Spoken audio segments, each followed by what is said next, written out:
কি লিখবো বলতো? 875 বিয়োগ দিব 125। হ্যাঁ, 875 বিয়োগ দিব কত? 125। এখন ভাগ দিব কত? 2। কেন দিলাম বলতো? তার মানে মোট টাকা থেকে মনিরের যে 125 টাকা বেশি আছে না, তাহলে এই টাকাটা যদি আমরা বিয়োগ করি তাহলে দুইজনের টাকা কিন্তু সমান হবে। হ্যাঁ, বিয়োগ করে ওইটাকে যদি আমরা 2 দিয়ে ভাগ করি তাহলে রূপার টাকাটা বের হবে। এখানে আমরা সেকেন্ড ব্র্যাকেট দিয়ে দিব।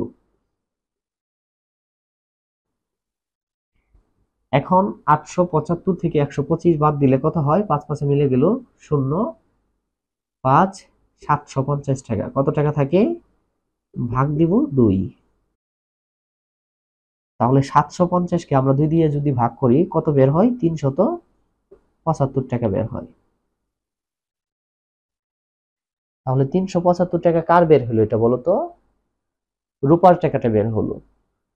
এখন কি বলছে বলতো? মনিরের কাছে রূপার চেয়ে বেশি আছে 125 টাকা। তাহলে রূপার যদি 375 থাকে, তাহলে এই 375-এর সাথে আমরা 125 যোগ করলে মনিরের টাকাটা পাবো। এখন সুতরাং দিয়ে লিখবো, সুতরাং মনিরের কাছে আছে, তাহলে 375 যোগ দিব আমরা 125।